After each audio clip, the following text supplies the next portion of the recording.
Hello बच्चों, कैसे हैं आप लोग।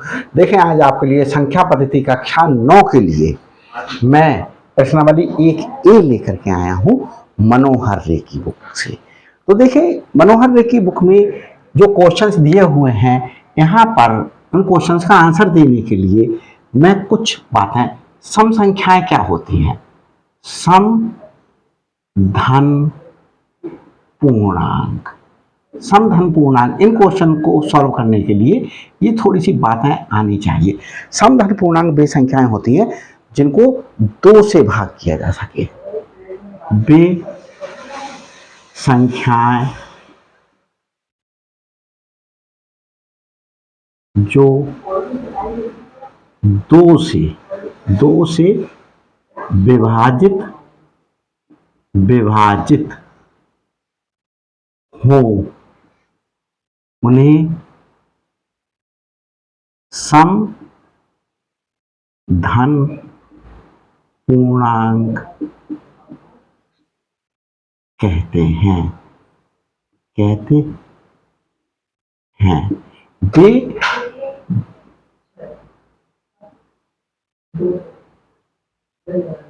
प्राकृत वे प्राकृत संख्याएं जो 2 से विभाजित हों। प्राकृत संख्याएं थी 1, 2, 3, 4, 5, 6, 7, 8, ये प्राकृत संख्याएं थी। इनमें से 2 से कटने का देखने के लिए सबसे आसान तरीका, इकाई के स्थान पर 0 होना चाहिए, 2 होना चाहिए, 4 होना चाहिए, 6 हो या 8 हो। इनमें से अगर कोई भी संख्या इकाई के स्थान पर है तो वो संख्या सम संख्या कहलाएगी बच्चों। तो हमारे पास में ये सम संख्या है, जैसे मैंने लिख दी 7686।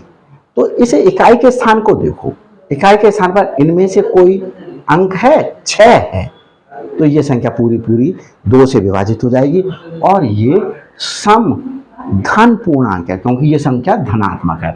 सम ऐसे ऋण पूर्णांक हो सकता था, ये ऋणात्मक होती। तो अगर ये ऋणात्मक होती तो ये सम ऋण पूर्णांक होता। ये धनात्मक है इसलिए ये सम धन पूर्णांक है।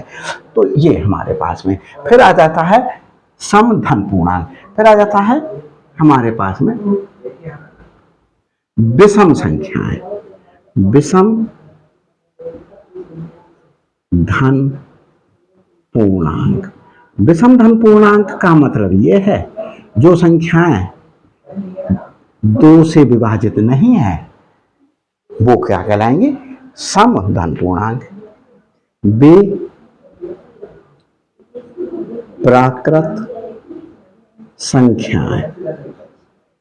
संख्याएं जो 2 से विभाजित नहीं होती हैं विषम धन पूर्णांक कहलाती हैं।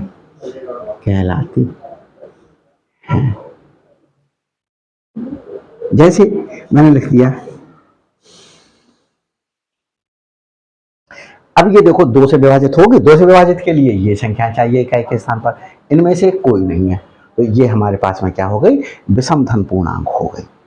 अब हमारे पास में हम इसको रब करते हैं बच्चों, और इस एक्सरसाइज में और जो फंडामेंटल यूज होगा वो बता देते हैं। तो सबसे पहले आप ये फंडामेंटल उतारिएगा, फिर एक्सरसाइज करना शुरू करिएगा। अब हमारे पास में पूछता है भाज्य संख्याएं, भाज्य संख्याएं, भाज्य संख्याएं, भाज्य संख्याएं, भाज्य संख्याएं जो संख्या एक या स्वयं के अलावा किसी और से विभाजित हो सके, जो संख्या एक या स्वयं के अलावा किसी और संख्या से विभाजित हो सके, और संख्या से विभाजित हो सके, भाज्य संख्या कहलाती है। जैसे मैंने लिखा 4, 1 से भाग हो सकता है 4 के लिए, 4 से भाग हो सकता है 4 के लिए। तो देखें बच्चों, हमारे पास में ये संख्या 1 से विभाजित हो सकती है, 4 को 1 से भाग किया जा सकता है, 4 आएगा, 4 को 4 से भाग किया जा सकता है, 1 आएगा। तो 1 से या स्वयं से विभाजित हो गई है। क्या इसके अलावा किसी और से विभाजित हो रही है? हो रही है। 4 को 2 से भाग करें तो 2 आएगा। तो ये संख्या कैसी हो गई? भाज्य संख्या हो गई। जैसे मैंने एक कोई संख्या, बड़ी सी संख्या लिखूं 7, 3, 6, 5, ये संख्या बच्चों बड़ी संख्या है। अब हमारे पास में ये देखो, इकाई के स्थान पर 0 है या 5 है, तो ये 5 से विभाजित होगी। तो ये 5 से विभाजित है, तो हमारे पास में ये कैसी संख्या हो गई? भाज्य संख्या हो गई। तो अब हमारे पास में बताते हैं कि अभाज्य संख्या क्या होती है? इसी में ही मैं लिख देता हूं अभाज्य संख्या। मैं यहाँ पर क्या क्या वर्ड चेंज करने होंगे? जो संख्या 1 या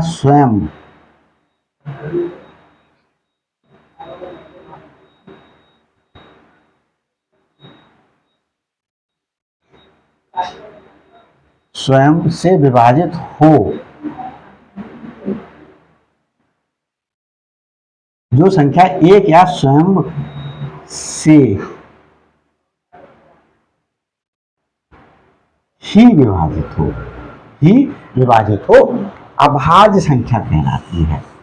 जैसे देखें, मैंने लिख दिया 7, ये 7 1 से और 7 से विभाजित होगा, बाकी किसी संख्या से विभाजित नहीं होगा। 2 से विभाजित नहीं है, 2 के बारे में नहीं आ रहा है, 3 से विभाजित नहीं है, 4 से विभाजित नहीं है, 5 से विभाजित नहीं है, 6 से विभाजित नहीं है। तो ये कैसी हो गई? अभाज्य संख्या हो गई। अब हमने लिख दिया जो है 8 2 से विभाजित है, 4 से विभाजित है, तो ये अभाज्य संख्या नहीं है। फिर हमने लिख दिया 9, ये 3 से विभाजित है, तो ये अभाज्य संख्या नहीं है। फिर हमने लिख दिया 10, ये 2 से भी विभाजित है, 5 से भी विभाजित है, तो ये अभाज्य संख्या नहीं है। 11 बच्चों 1 और 11 से विभाजित के अलावा किसी और संख्या से विभाजित नहीं है, तो ये अभाज्य संख्या हो गई। 12 हमारे पास में 2 से विभाजित है, 2 से विभाजित किया जा सकता है, 2 से भाग करने पर ये 6 आएगा भाग पर।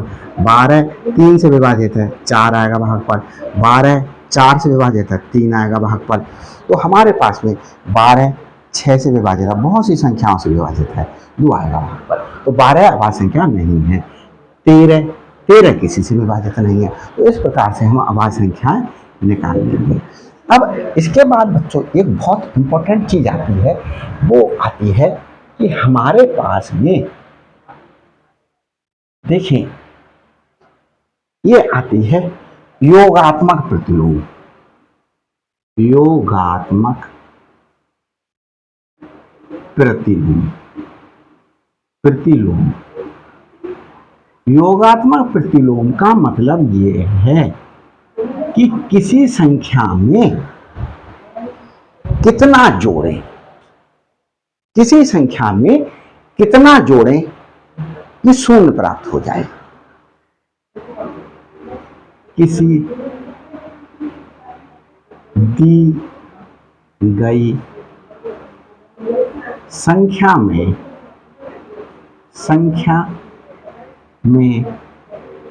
कितना जोड़ें, कितना जोड़ें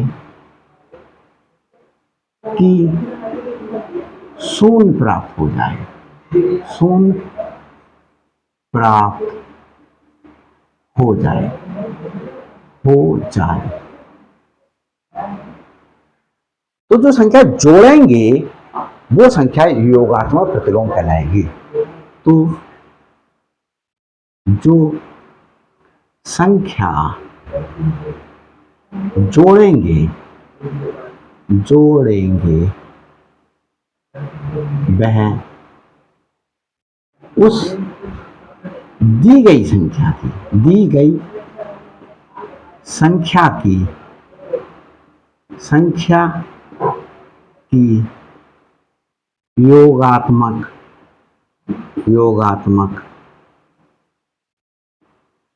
प्रतिलोम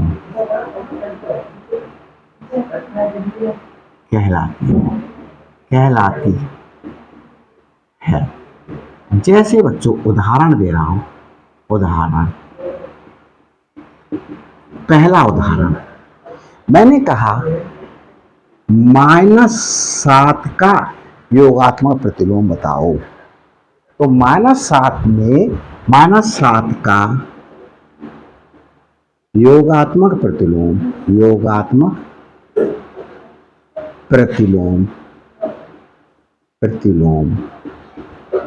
तो क्या कर दो बच्चों, योगात्मक प्रतिलोम निकालने का बहुत आसान सा तरीका, जो है उसका विपरीत साइन लगा दो।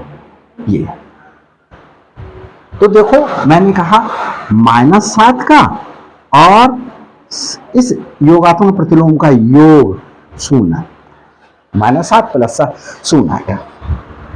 अब मैंने बच्चों कहा दूसरा, मैंने कहा 6/5 का योगात्मक प्रतिलोम।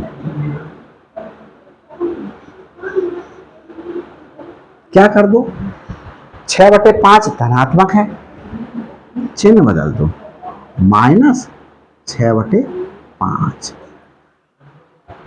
अब देखो 6/5 में जोड़ें -6/5, जोड़ दें 6/5, ब्रैकेट खोल दें -6/5, और ये बच्चों 0 आ गया। तो हमारे पास में ये योगात्मक प्रतिलोम हो गया। अब आ जाता है हमारे पास में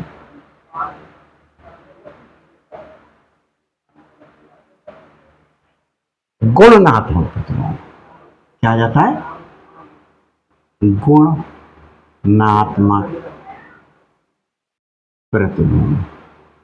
तो गुणनात्मक प्रतिलोम क्या होता है बच्चों, देखिए गुणनात्मक प्रतिलोम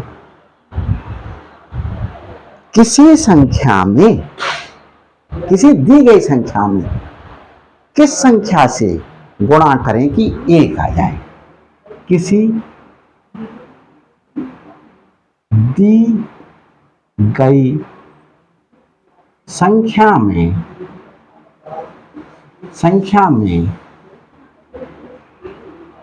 किस संख्या से गुणा करें कि 1 आ जाए, 1 आ जाए। तो गुणा करने वाली संख्या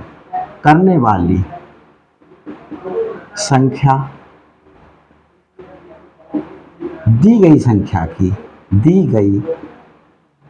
संख्या की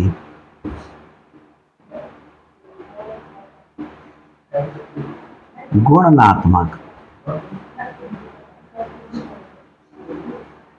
प्रतिलोम होती है।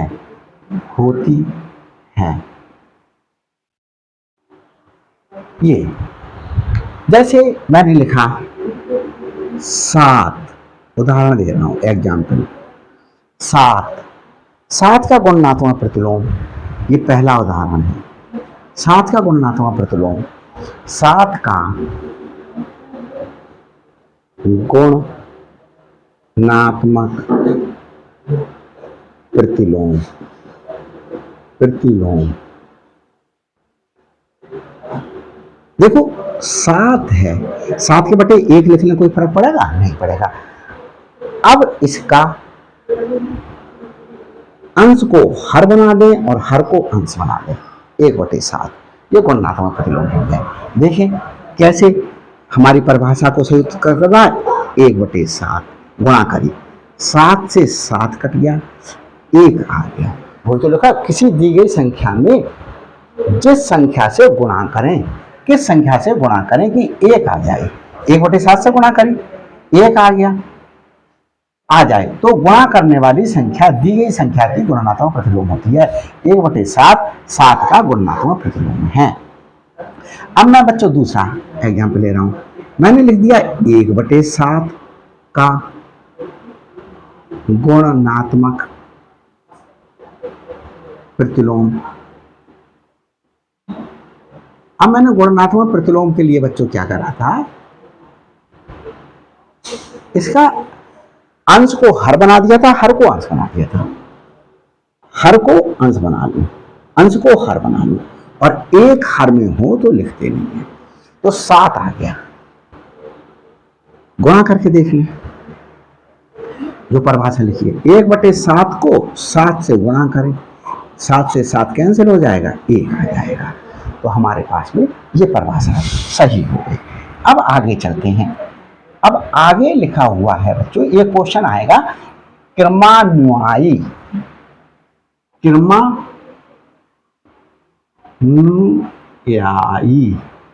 क्रमान्वयी जो है क्या होता है, किसी दी गई संख्या में 1 जोड़ने पर जो संख्या प्राप्त होती है वो क्रमान्वयी कहलाती है। किसी दी गई संख्या में, दी गई संख्या में 1 जोड़ने पर, 1 जोड़ने पर जो संख्या प्राप्त होती है, जो संख्या प्राप्त होती है उसे दी गई संख्या का क्रमान्वयी कहते हैं। जैसे उदाहरण, पहला उदाहरण मैंने 10 का क्रमान्वयी, 10 का क्रमान्वयी 10 में 1 जोड़ दें, 11 मिला, तो 10 का क्रमान्वयी 11 हो गया। मैं कहूं x का क्रमान्वयी,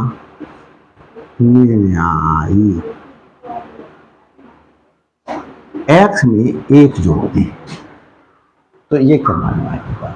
अब हमारे पास में देखें प्रश्न 1 का उत्तर, 20 तथा 40 के बीच समस्त धन पूर्णांक लिखिए। सम धन पूर्णांक लिखिए। सम धन पूर्णांक वो लिखवाए थे मैंने जो क्या हो जाए, 2 से विभाजित हो जाए। 20 के बाद 21 2 से विभाजित नहीं होगा, 22, 23 नहीं होगा 2 से विभाजित, 24, 26, 28, 30, 32, 34, 36, 38। 20 तथा 40 के बीच समस्त धन पूर्णांक लिख दिए, ये लिख दिए।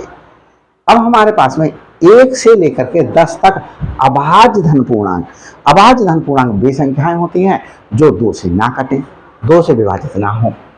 एक अभाज्य धन पूर्णांक 1 से लेकर 20 तक नहीं कह रहा है, बीच या बीच कह रहा है, इसलिए 20 शामिल नहीं हुआ। अगर बीच नहीं लिखा होता, कहता 20 तथा 40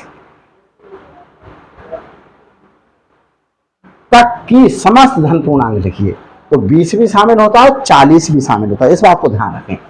यहां बीच बोल दिया। उत्तर इसका देखिए बच्चों, यहाँ 1 तथा 10 तक अभाज्य धन पूर्णांक। अब ये अभाज्य धन पूर्णांक की परिभाषा लिख भाई, जो 2 से विभाजित ना हो वो अभाज्य धन पूर्णांक। 1 2 से विभाजित नहीं होता, 2 2 से विभाजित हो जाता है, 3 2 से विभाजित नहीं होता, 4 हो जाता है 2 से विभाजित, 5 नहीं होता, 6 हो जाता है 2 से विभाजित, 7 नहीं होता, 8 हो जाता है 2 से विभाजित, 9 नहीं होता, 10 भी लिखा जाएगा, क्योंकि हमारे पास में 1 से 20 तक अभाज्य धन पूर्णांक कह रहा है, तो ये आ गया हमारे पास में। तो देखिए बच्चों,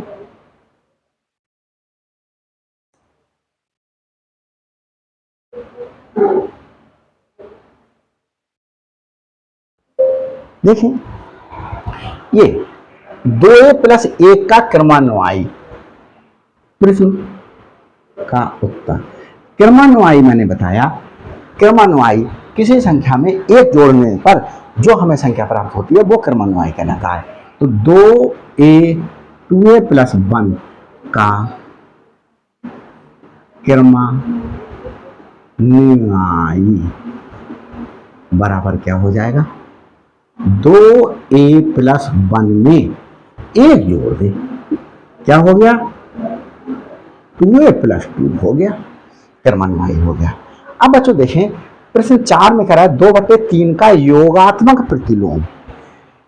योगात्मक प्रतिलोम में मैंने बताया कि हम क्या कर दें, उत्तर आ जाए, सीधा क्या कर दीजिएगा, जैसे 5 का योगात्मक प्रतिलोम, 5 का योगात्मक प्रतिलोम -5 होगा, -5 जोड़ें इसमें तो हमें 0 आ जाएगा।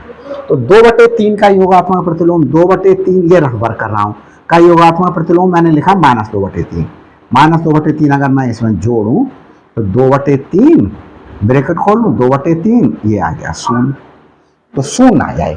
तो 2/3 का योगात्मक प्रतिलोम, तो योगात्मक प्रतिलोम बच्चों क्या हो जाएगा, क्या करिएगा, चिन्ह बदल दीजिएगा, सिर्फ कुछ नहीं करना है।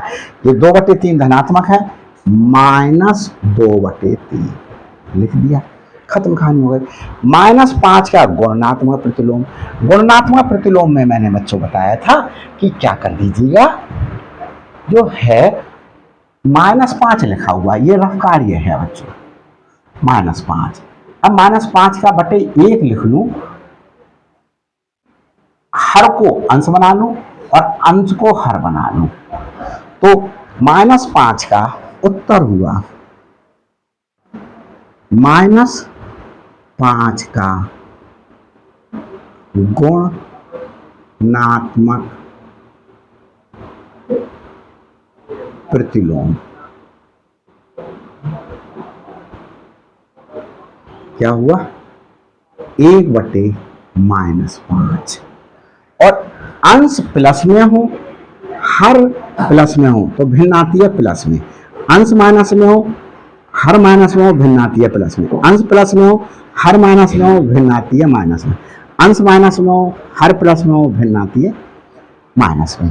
तो अंश प्लस में है, एक प्लस में है, हर माइनस में है, तो इसकी भिन्न आएगी -1/5, उत्तर हो गया।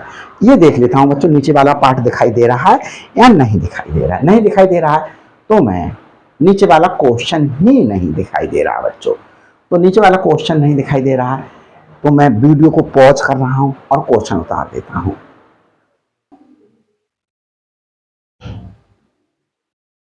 तो देखें बच्चों, आगे चलते हैं।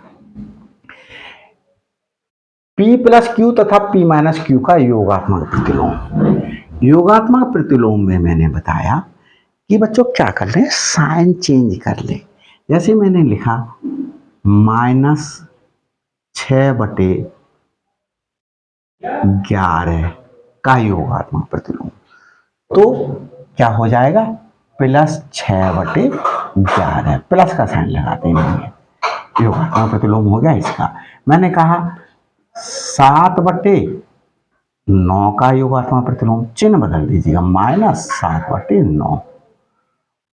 तो P + Q का योगात्मक प्रतिलोम, उत्तर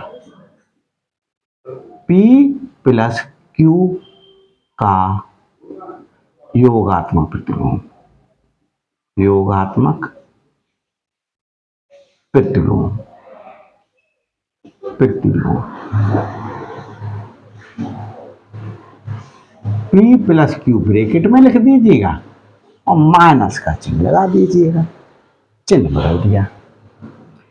P - Q का योगात्मक प्रतिलोम, योगात्मक प्रतिलोम, प्रतिलोम P - Q लिख दीजिएगा ब्रैकेट में और चिन्ह माइनस का लगा दिया।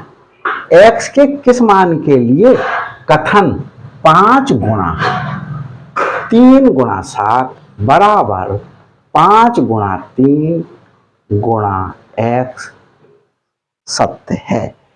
तो इसका उत्तर देखिए बच्चों, 5 गुणा 3 गुणा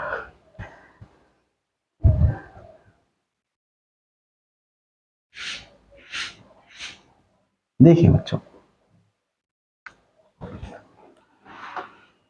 5 गुणा 3 गुणा 2 बराबर 5 गुणा 3 गुणा x, ये होता है। हमने जो है वो क्लास 8th में जो है और 9th में नहीं पढ़े, 8th वाला ही यूज हो रहा है। तो हमारे पास में जो है वो एक नियम पढ़ा था। देखें वो नियम क्या था। तो हमने बच्चों पढ़ा था क्रम विनिमय प्रगुण, क्रम विनिमय विनिमय प्रगुण। ये क्या होता था? ये बच्चों जैसे मैंने लिखा 2 गुणा 5 गुणा 3, गुणा का चिन्ह लगा हुआ है, शुरू की 2 संख्याओं में हमने क्या लगा लिया, ब्रैकेट लगा लिया। देखिए सबसे पहले ब्रैकेट खोले, 2 गुणा 5 10 गुणा 3 बराबर 30 आया। अब हम 2 गुणा 5 गुणा 3 में ये हम बाद वाली 2 संख्याओं में गुणा का चिन्ह लगा लें। तो 2 गुणा 5 × 15, पहले ब्रैकेट खोलें और 15 दूनी 30, तो दोनों बराबर आए। तो इससे हम क्या ले सकते हैं, 2 गुणा 5 गुणा 3 बराबर 2 गुणा 5 गुणा 3। तो ये गुणा के लिए क्रम विनिमय प्रगुण है। अब ऐसे ही प्लस के लिए हो सकता था, 20 + 10 प्लस मैंने 5 लिख दिया। पहले ब्रैकेट खोले, बोर्ड मास रूल से ब्रैकेट आती है, 20 + 10 30 आया, ब्रैकेट खोल दी, 5 35 आया। अब हम बाद वाली 2 में ब्रैकेट लगा लें, बाद वाली 2 संख्याओं में 20 ऐसे ही लिखे, ब्रैकेट खोले, 10 + 5 15 हो गया, 35 आया। तो इससे क्या हुआ, 20 + 10 + 5 बराबर 20 + 10 + 5, ये बराबर आए, क्योंकि इससे भी 35 आया, इससे भी 35 आया, तो इसे और इसे बराबर लिखा जा सकता है। ये योग के लिए क्रम विनिमय प्रगुण है। तो हमारे पास में यहां पर हम क्या लगा लें, 5 उत्तर दे रहे हैं, 5 गुणा 3 गुणा 2, और शुरू की 2 में, बाद की 2 में ब्रैकेट लगी है, शुरू की 2 में ब्रैकेट लगा ले, बराबर 5 गुणा 3 गुणा x। अब हम इसमें और इसमें तुलना कर लें, ये 2 है, ये 2 हो जाएगा, तो x बराबर ये है, लिख दो, ये है दर्शाता है कि x बराबर 2। तो ये काय से लिख दिया, गुणा के क्रम विनिमय प्रगुण से। मैं बच्चों पूरा श्योर हूं कि 100% आपको एक एक वर्ड समझ में आ रहा होगा। तो देखें, लगे रहते हैं पूर्णांकों में कौन सी ऐसी संख्या है जो स्वयं की योगात्मक प्रतिलोम है, स्वयं की योगात्मक प्रतिलोम है।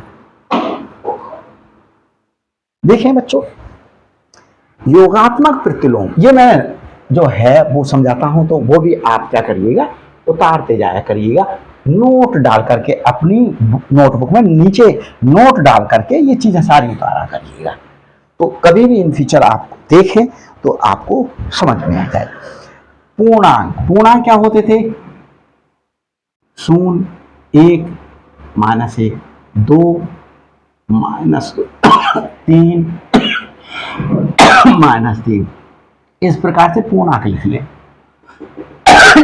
Excuse me. अब देखें, मैं कहूं -3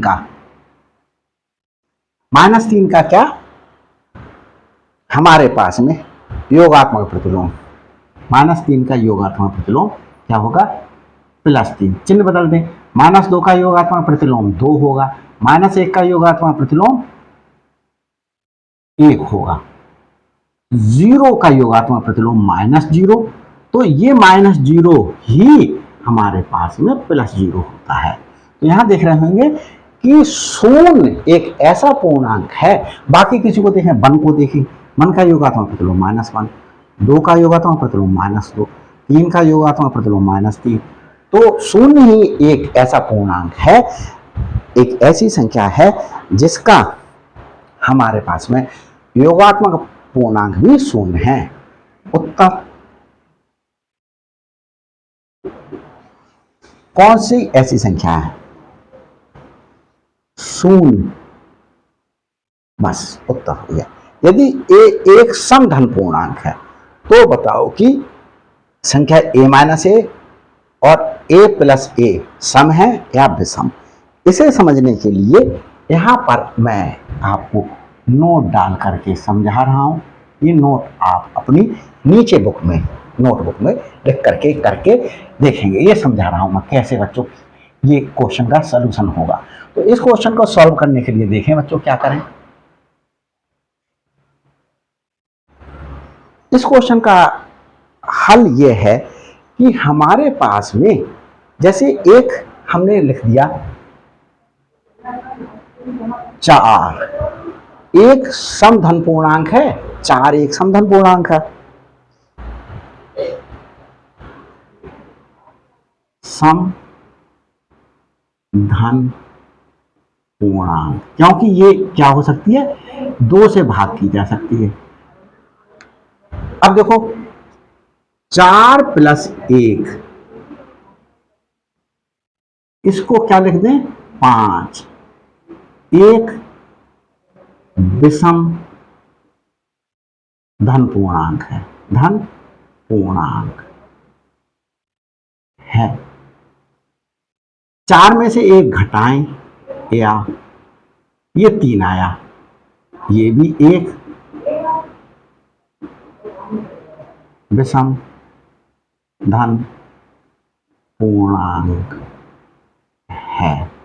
अब देखो 4 - 1 गुणा 4 + 1, धन पूर्णांक में से एक घटा दिया, गुणा धन पूर्णांक में एक जोड़ दिया। ये हमारे पास में कितना आ रहा है, 3 और 4 माइनस 1 3 आया, 4 प्लस 1 5 आया। और ये तो ये क्या आया, एक विषम धन पूर्णांक। धन पूर्णांक मतलब क्या हुआ, हमारे पास में इस प्रश्न को कैसे हल करें, यहां का पार्ट हम मिटा देते हैं क्योंकि स्पेस हमारे पास में बच्चों कम है।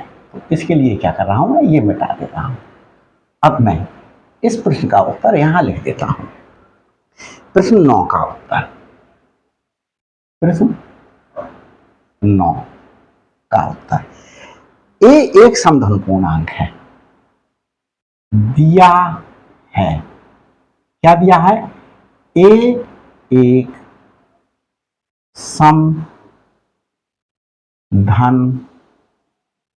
पूर्णांक है, इसलिए a माइनस एक, एक देखो 4 धन पूर्णांक है, 4 माइनस 1 3 आया, एक विषम धन पूर्णांक है, एक विषम धन पूर्णांक होगी तथा ए में एक जोड़ देने पर, विषम समधन पूर्णांक में एक जोड़ देने पर भी हमें 5 प्राप्त हुआ, जो एक विषम धन पूर्णांक है। एक विषम धन पूर्णांक होगी। और बच्चों देखें, दो विषम, ये विषम का गुणा एक विषम धन पूर्णांक आई। देखें, चूंकि दो विषम धन पूर्णांकों का गुणनफल ये बच्चों 3 गुणा 5 का जो 15 आया, ये गुणनफल है। दो विषम धन पूर्णांकों का गुणनफल एक विषम धन पूर्णांक होता है, धन पूर्णांक होता है, इसलिए क्या हो जाएगा, एक विषम धन पूर्णांक ए और एक विषम धन पूर्णांक ए प्लस 1, एक विषम धन पूर्णांक है। ये हो गया हमारे पास में प्रश्न 9। अब प्रश्न 10 का उत्तर करते हैं बच्चों, समझ में आया होगा 100%। देखिए 10 का, संख्या रेखा पर 5 तथा 7 का योग लिखिए। देखें प्रश्न 10, संख्या रेखा पर संख्याओं को लिख लो, 0 1 2 3 4 5 6 7 8 9 10 11 12 आगे 13 ऐसे करके दिखा दीजिए। ए माइनस 1 माइनस 2 ऐसे करके संख्या रेखा पर दिखा दिया। अब देखो 5 दिखाना है, पहले हमें दिखाना है 5 प्लस 7, जोड़ करके नहीं, संख्या रेखा से दिखाना। 5 0 से चलो, देखो 5 लाने के लिए 1 0 से चले, 2 3 4 5, यहां से ये आ गए। अब 5 में जोड़ना है 7, तो यहां पर हम शून्य मान करके चलें, शून्य है, और 7 प्लेस मूव कर जाएं। 1 2 3 4 5 6 7 यहां आ गए, तो यहां से यहां आ गए, और हमारे पास में क्या योग प्राप्त हुआ, ऐसे करके आ जाइएगा। तो 5 क्या मिला हमें, 12, ये उत्तर हो गया। अब मैं आगे के क्वेश्चन उतारूंगा, इसलिए वीडियो को पॉज कर रहा हूं बच्चों।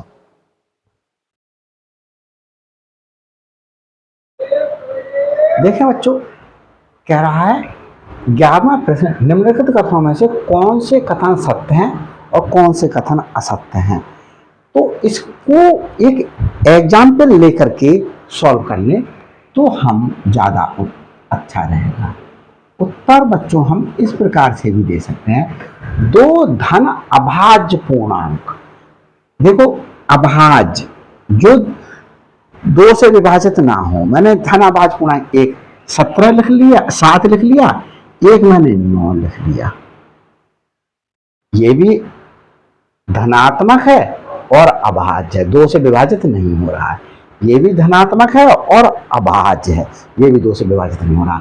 इनका गुणनफल 7 नियम 63, ये भी 2 से विभाजित नहीं हो रहा है, क्योंकि 2 से विभाजित होने पर इकाई के स्थान पर 0 होना चाहिए, 2 होना चाहिए, 4 6 8, इकाई के स्थान पर 3 आया जो इनमें से नहीं है, तो एक अभाज्य धन पूर्णांक आया। कोई और एग्जाम्पल बना ले, मैंने कहा 5 गुणा 3, 5 तिया 15, दोनों अभाज्य हैं, 5 भी अभाज्य है, 3 भी अभाज्य है, गुणा करी 15 आया, 15 भी अभाज्य है, क्योंकि हमारे पास में इनमें से कोई भी इकाई के स्थान पर नहीं आया। तो 2 धन अभाज्य पूर्णांकों का गुणनफल, ये जो संख्या प्राप्त हो रही है 63 और 15 जो गुणा करने पर प्राप्त हो रही है, ये गुणनफल कहला रही है, सदैव अभाज्य होता है। तो ए क्या हो गया, सत्य हो गया। बी देखिए, 2 धन अभाज्य पूर्णांकों का योग, अब मैं इसका 5 का और इनका बेटा योग कर लेता हूं। 7 ये भी धन अभाज्य है, ये भी धनात्मक है और अभाज्य है, इसका योग कर लूं, 7 और 9 का योग 16 हुआ, 5 और 3 का योग कर लिया, ये भी मेरे पास 8 हुआ। ये देखो बच्चों, हमारे पास में 2 से विभाजित किया जा सकता है, क्योंकि इकाई के स्थान पर हमारे पास में 6 है, इनमें से कोई सा आए तो हमारे पास में 2 से विभाजित होगा। तो ये हमारे पास में अभाज्य नहीं है योगफल, अभाज्य नहीं है योगफल, हमारे पास में भाज्य आया। तो 2 धन अभाज्य पूर्णांकों का योग सदैव अभाज्य होता है। तो ये बात कैसी हो गई, गलत हो गई, असत्य हो गई, असत्य। अब हम सी को देखेंगे, यदि ए और बी कोई 2 ऋणात्मक पूर्णांक हैं, मैंने कह दिया ए की वैल्यू है -7 और बी की वैल्यू है माइनस, ए और बी कोई 2 ऋण पूर्णांक हैं, अभाज्य और कैसे हैं वो कुछ नहीं कह रहा, मैंने एक ऋण पूर्णांक, एक भाज्य ले लिया, एक अभाज्य ले लिया, तब a प्लस बी भी सदैव एक ऋण पूर्णांक होगा। a प्लस बी करूं, a प्लस बी, a क्या था -7, प्लस कर दूं b भी -6, ब्रैकेट से पहले माइनस का चिन्ह, अंदर के चिन्ह खोल दें, -13। तो ये कैसा आया, एक अभाज्य सम कैसा आया, जोड़ कैसा आया, एक अभाज्य ऋण पूर्णांक आया, सदैव एक ऋण पूर्णांक होगा। तो ये भी सत्य आ गया। तो ये प्रश्न हो गया। अब हमारे पास में कह रहा है 12वां प्रश्न। तो 12वां प्रश्न क्या कह रहा है बच्चों, देखिए 12वां प्रश्न हमसे ये कह रहा है कि यदि a एक धन पूर्णांक है तो a plus 1, a plus 2, a plus 3 संख्या 24 से पूर्णतः विभाजित होगी। तो बच्चों अगर 4 धन पूर्णांक क्रमागत धन पूर्णांक लिए जाएं तो उनकी में से कोई एक संख्या 4 से जरूर विभाजित होगी। देखिए मैंने कोई संख्या, मैंने a बराबर अपनी तरफ से मैंने 6 ले लिया। अब a प्लस 1 क्या आएगा, मैंने ये समझा रहा हूं आपको। 6 प्लस 1 बराबर 7। a प्लस 2 क्या आएगा, a प्लस 2 6 प्लस 2 बराबर 8। a प्लस 3 क्या आएगा, 6 प्लस 3 9। तो मैंने कहा कि 4 क्रमागत संख्याओं में से एक संख्या ऐसी होगी जो क्या होगी, 4 से विभाजित होगी। तो देखो ये विभाजित आ गई 4 से, 8 4 से विभाजित होती है, तो मतलब a बराबर 6 लेने पर a प्लस 2 4 से विभाजित है। कोई सी और ले लो, उदाहरण समझा रहा हूं। a की वैल्यू मैंने 17 ले ली, a plus 1 17 plus 1, a plus 1 क्यों निकाला हूं, a चाहिए, a प्लस 1 चाहिए, a प्लस 2 चाहिए, a प्लस 3 चाहिए। ये कितना हुआ 18, 4 से विभाजित है नहीं है। a प्लस 2 निकालू, 17 प्लस 1 2 सॉरी, a प्लस 2 19 आया, ये भी 4 से विभाजित नहीं है। अब a प्लस 3 ले लो, a प्लस 3 17 प्लस 3 20 आया, ये आ गया 4 से विभाजित। तो 4 क्रमागत संख्याओं में से एक संख्या ऐसी जरूर होगी जो 4 से विभाजित होगी। ये बात हो गई सिद्ध। अब हम देखें इनकी गुणा करें, a